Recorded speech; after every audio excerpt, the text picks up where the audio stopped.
मेरी आवाज सभी को क्लियर आ रही है? हाँ जी। नमस्कार मेरे प्यारे बच्चों। देखिए, मैंने लास्ट क्लास में आप लोगों को संधारित्र एवं उसकी धारिता वाले चैप्टर के न्यूमेरिकल्स से संबंधित बातें की थी और मैंने आपसे कहा था कि उस चैप्टर के सारे फॉर्मूले आप लोग लिख के लाइएगा और उनको रिवाइज जरूर कर लीजिएगा, क्योंकि जब तक बेटा फॉर्मूले क्लियर नहीं होंगे आपको कोई भी कॉन्सेप्ट समझ में नहीं आएगा। तो इसलिए सबसे पहले आप फॉर्मूले जरूर रिवाइज कर लें, ठीक है। चलिए देखते हैं भाई सवालों की ओर। देखिए, हम लोग 33 तक के क्वेश्चन कवर कर चुके हैं। अगर आपको याद होगा 33 तक के क्वेश्चन हम सारे कवर कर चुके हैं।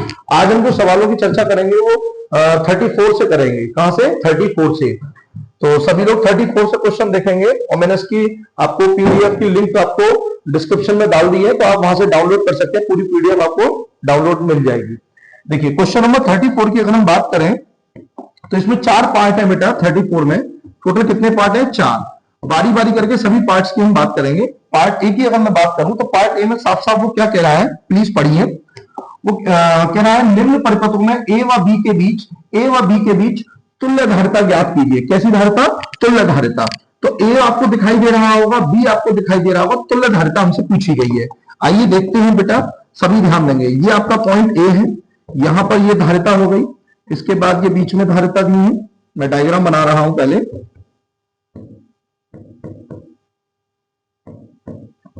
देखिए, ये जो संधारित्र और संयोजन का जो कॉन्सेप्ट है, इसमें 2 क्रम होते हैं बेटा। एक होता है आपका श्रेणी क्रम संयोजन और एक होता है आपका समांतर क्रम संयोजन। आपको पहले ये पहचान करनी पड़ेगी कब ये श्रेणी क्रम बोलेगा और कब ये समांतर क्रम बोलेगा। देखिए, अगर ये अलग अलग तारों पर लगे हैं तो उस कंडीशन को हम बोलते हैं समांतर क्रम संयोजन। तो यहां आप देख पा रहे होंगे क्या कि 1 माइक्रोफेरेड, 1 माइक्रोफेरेड और 1 माइक्रोफेरेड, ये तीनों के तीनों किस क्रम में लगे हुए हैं बेटा? समांतर क्रम में, पैरेलल क्रम में लगे हुए हैं बेटा। ये क्योंकि ये तीनों अलग अलग तारों पर लगे हुए हैं, तो उस केसेस पे हम कह देंगे भाई क्या, 1 माइक्रोफेरेड व 1 माइक्रोफेरेड को समांतर क्रम में, समांतर क्रम को आप पार्श्व क्रम भी कह सकते हैं, समांतर क्रम में जोड़ने पर, जैसे इसको आप समांतर क्रम में जोड़ेंगे, जैसे इसको आप समांतर क्रम में जोड़ेंगे तो समांतर क्रम का फॉर्मूला क्या होता है? समांतर क्रम का फॉर्मूला होता है जी C is equal to C1 plus C2 plus C3। जैसे ही आप इनको जोड़ेंगे तो C1 की वैल्यू क्या आएगी, जल्दी बताइए? 1 प्लस 1 प्लस 1, तो आपका आंसर आ जाएगा 3 माइक्रोफैरेड। ठीक है, लेकिन ये 3 माइक्रोफैरेड पूरा आंसर नहीं है, ये तो आपने इन तीनों को जोड़ा है। तो वो नेक्स्ट डायग्राम आपका जो बनेगा वो क्या बनेगा, आइए देखते हैं। ये A हो जाएगा, ये B हो जाएगा। इस वाली धारिता को हम बोलेंगे 3 माइक्रोफैरेड, इसको बोलेंगे 1 माइक्रोफैरेड, सॉरी 1 नहीं, इसकी वैल्यू तो हमने अभी निकाली ना, 1 1 1, तीनों को हमने जोड़ दिया और तीनों को जब जोड़ा तो तीनों का समांतर क्रम में जोड़ने पे क्या आया? 3 माइक्रोफैरेड। और जो उधर वाला 3 माइक्रोफैरेड है वो एज इट इज रहेगा। क्या यहां तक कोई प्रॉब्लम किसी को? भाई मैंने 1 1 1 इन तीनों को किस क्रम में जोड़ दिया? समांतर क्रम में। जब तीनों को समांतर क्रम में जोड़ दिया तो रिजल्ट क्या आया बेटा? 3 माइक्रोफैरेड। अब होगा क्या बेटा, इन तीनों को हम किस क्रम में जोड़ देंगे? श्रेणी क्रम में। तो इस बात को यहां लिखना पड़ेगा, 3 माइक्रोफैरेड, 3 माइक्रोफैरेड व 3 माइक्रोफैरेड को श्रेणी क्रम में जोड़ने पर, जैसे इसको श्रेणी क्रम में जोड़ेंगे तो श्रेणी क्रम का फॉर्मूला क्या होता है? 1/c is equal to 1/c1, 1/c2, 1/c3। C1 की वैल्यू 3, C2 की वैल्यू 3, C3 की वैल्यू 3, 1/3 1/3 1/3 क्या हो जाएगा बेटा, जल्दी बोलो? 3/3। जितना मैं देख पा रहा हूं 3 से 3 क्या हो जाएगा? Cancel out. तो 1/c इज इक्वल टू आएगा 1/1, क्रॉस मल्टीप्लाई करेंगे तो C की वैल्यू हो जाएगी आपकी 1 माइक्रोफैरेड। ये आपका हो जाएगा फाइनल आंसर। तो क्या आपको क्वेश्चन नंबर 34 का एक पार्ट समझ में आया? हमने इसमें क्या किया, 1 1 1 इन तीनों को पैरेलल में जोड़ दिया, रिजल्ट में क्या आया बेटा? 3 माइक्रोफैरेड। और उसके बाद नेक्स्ट डायग्राम ये बन गया। देखिए, स्टार्टिंग वाले 3 माइक्रोफैरेड से कोई छेड़खानी नहीं करी, लास्ट वाला 3 माइक्रोफैरेड से भी कोई छेड़खानी नहीं करी। बस फर्क क्या हुआ है कि 1 1 1 ये तीनों मिलकर क्या बन गए बेटा? 3। और फिर लास्ट में इन तीनों को हमने किस क्रम में जोड़ दिया? श्रेणी क्रम में। तो आंसर आपका क्या आ गया? 1 माइक्रोफैरेड। चलिए नेक्स्ट क्वेश्चन की अगर हम बात करें तो नेक्स्ट क्वेश्चन क्या है, इसी का ही बी पार्ट। सभी ध्यान देंगे।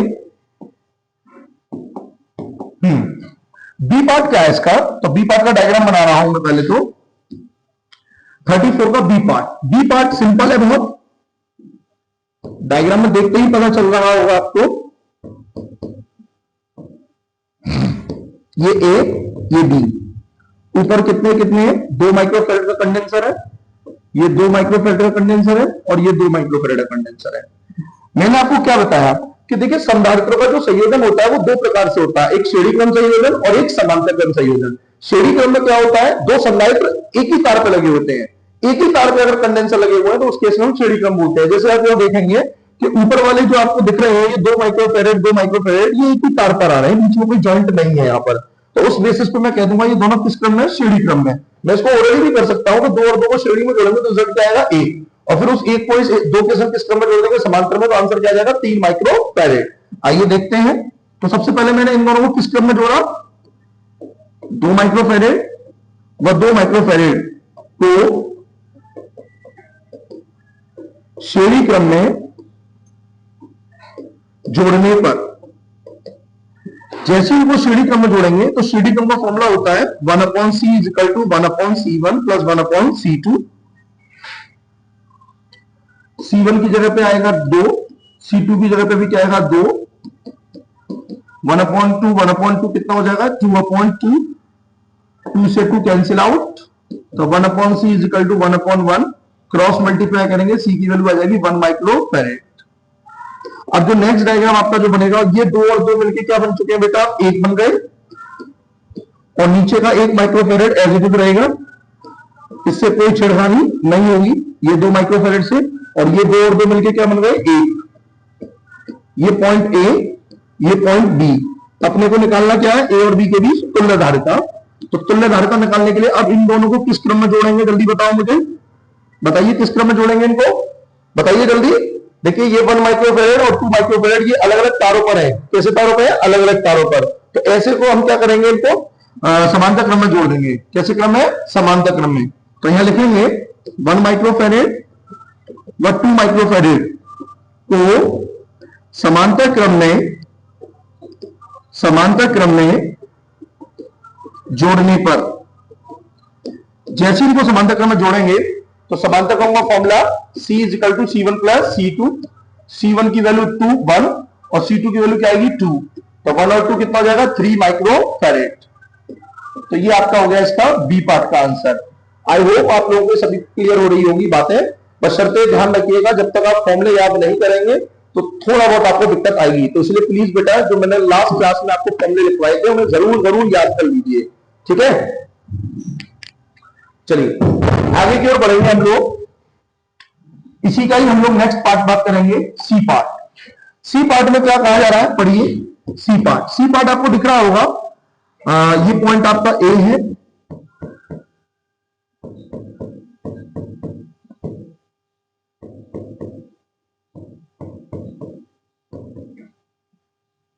ये 4 माइक्रोफैराड, ये 8 माइक्रोफैराड, ये भी 8 माइक्रोफैराड, ये भी 8 माइक्रोफैराड, ये भी 8 माइक्रोफैराड।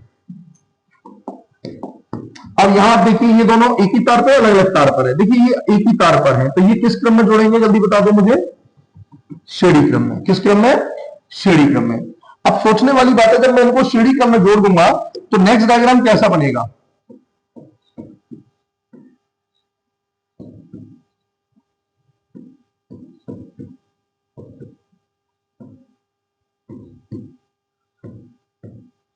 भाई इस 4 माइक्रोफैराड से कोई छेड़खानी नहीं करी, एज इट इज रहा, नीचे वाला 8 माइक्रोफैराड भी एज इट इज रहेगा, और लास्ट में जो 8 माइक्रोफैराड है वो भी एज इट इज रहेगा। बट मैंने क्या करा, इस 8 और इस 8 को दोनों को किस में जोड़ दिया, श्रेणी क्रम में, दैट मीन सीरीज में। जब इनको सीरीज में जोड़ देंगे तो सीरीज का फॉर्मूला क्या होता है, यहां लिखेंगे 8 माइक्रोफैराड व 8 माइक्रोफैराड को श्रेणी क्रम में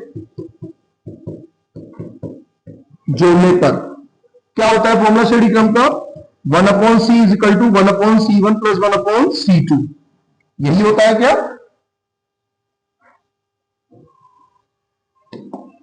तो वैल्यू पुट करेंगे आप, c1 की वैल्यू 8, c2 की वैल्यू 8, 1/8, 1/8 कितना हो जाएगा 2/8, 2 से 8 जाएगा 4 बार, और जब दोनों को रेसिप्रोकल कर देंगे, दोनों को पलट देंगे जब, तो सी की वैल्यू आ जाएगी 4 माइक्रो फेरेड। तो मैं कह सकता हूं बेटा कि इस 8 और 8 को जब हमने सीरीज में जोड़ा था कितना आया, 4 माइक्रो फेरेड। बताइए कोई प्रॉब्लम? अब ये जो 4 और 8 क्या ये अलग अलग तारों पर हैं दोनों? तो इनको किस ऑर्डर में जोड़ेंगे? इनको हम जोड़ेंगे बेटा पैरेलल में। किसमें जोड़ेंगे? पैरेलल में, क्योंकि ये दोनों अलग अलग तारों पर हैं। तो पैरेलल में जब इनको जोड़ेंगे तो यहां लिखना पड़ेगा 4 माइक्रोफेरेड व 8 माइक्रोफेरेड को समांतर क्रम में जोड़ने पर, समांतर क्रम का फॉर्मूला क्या होता है जी? C is equal to C1 plus C2, 4 plus 8, result आएगा 12 माइक्रोफेरेड। अब जो नेक्स्ट डायग्राम बन के तैयार होगा वो क्या बनेगा, जल्दी बताओ। ये पॉइंट ए,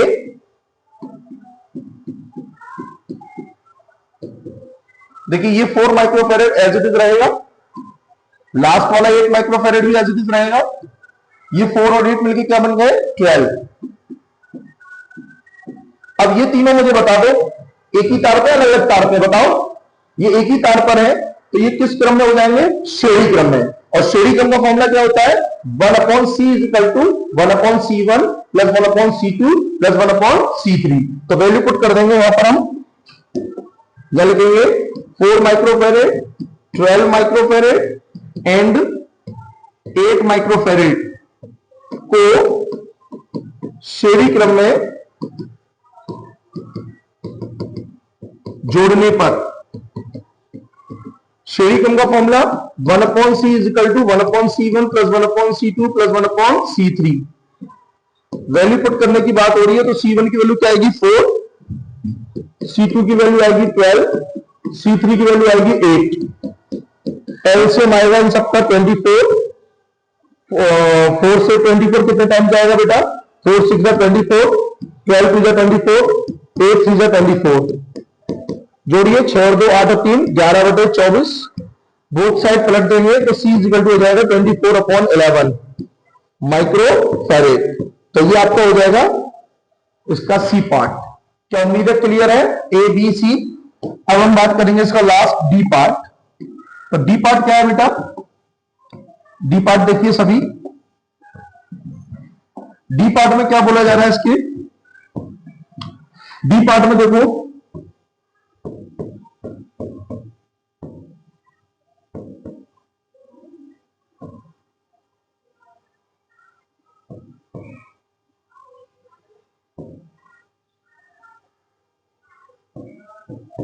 देखिए ये जो परिपथ होते हैं ना बेटा, ये तारों के बने होते हैं। अब हमारी इच्छा है कि हम तारों को कैसे भी मोड़ दें अपनी सुविधा अनुसार, कोई फर्क नहीं पड़ता। सर सुविधा अनुसार मोड़ने का मतलब समझिए, अगर क्या मैं चाहूं इस, ये जो तार ए है ए, क्या मैं इस तार ए को मोड़ के ऐसे कर सकता हूं? मेरी बात को ध्यान से सुनिए। मैंने कहा क्या मैं इस तार ए को, ये जो तार ए जो दिख रहा है मुझे, देखिए ये वाला तार मैं दिखाता हूं आपको, यहां से लेके यहां तक का ये जो तार है, क्या मैं इस तार ए को मोड़ के ऐसे कर सकता हूं? आप कहेंगे बिल्कुल। तो सर ऐसे तो फिर मैं इस तार बी को भी मोड़ सकता हूं, इसको भी ऐसे कर सकता हूं। तो ऐसा करने से होगा क्या? ऐसा करने से डायग्राम बहुत सिंपलीफाई हो जाएगा। आप देखिए क्या हो जाएगा, ऊपर के दो कंडेंसर सेम है, नीचे का 5 माइक्रोफेरेड भी सेम है। भाई ऊपर कितना था? 2 माइक्रोफेरेड, 2 माइक्रोफेरेड और नीचे क्या था? 5 माइक्रोफेरेड। अब हुआ क्या, मैंने तार ए को मोड़ के ऐसे कर दिया तो मैं कह सकता हूं कि मेरा तार ए इधर आ गया होगा ये पॉइंट, और जब मैंने बी को मोड़ के इधर करा तो मैं कह सकता हूं कि भाई बी पॉइंट इधर आ जाएगा। लेकिन ये जो 6 माइक्रोफेरेड था ये इधर पहुंच जाएगा, यानी कि यहां पे आ जाएगा 6 माइक्रोफेरेड। कोई प्रॉब्लम? अब 3 सवाल कराने के बाद क्या मैं आपको थोड़ा सा ओरली हिंट देना चाहूंगा। आप मुझे बताइए इस 2 और 2 को किस क्रम में जोड़ेंगे? आप बताइए इस 2 और 2 को किस क्रम में जोड़ेंगे? तो आपका जवाब आएगा सर श्रेणी क्रम में जोड़ दीजिए। तो 2 माइक्रोफेरेड व 2 माइक्रोफेरेड को श्रेणी क्रम में जोड़ने पर, श्रेणी क्रम का formula 1/c is equal to 1/c1 की वैल्यू 2, c2 की वैल्यू भी 2 तो 1/2 1/2 2/2 2 से 2 कैंसिल, तो 1/c is equal to 1/1 cross multiply करेंगे तो c इज इक्वल टू आ जाएगा आपका 1 माइक्रो फैरेड। कोई प्रॉब्लम? अब आगे की ओर, अब इसी डायग्राम में बदलाव क्या आएगा बेटा, ध्यान देंगे सभी। ये नीचे का 5 माइक्रो फैरेड है, ये पॉइंट ए है, ये पॉइंट बी है, ये नीचे 5 माइक्रो फैरेड है और ये आपका 6 माइक्रो फैरेड है। अगर आप ध्यान से देखेंगे डायग्राम को तो ऊपर 2 और 2 मिलकर क्या बन चुके हैं, 1, तो ये हो जाएगा 1 माइक्रो फैरेड। इस डायग्राम का ही ये मॉडिफाइड रूप है। यहां तक कोई प्रॉब्लम किसी को? अब मुझे आप बताइए 1 और 5 भी किस क्रम में जोड़े जाएंगे, जल्दी बताइए मुझे, जल्दी बताइए किस क्रम में जोड़े जाएंगे, फटाफट मुझे बताइए और जवाब दीजिए। किस क्रम में जोड़े जाएंगे, जवाब दीजिए।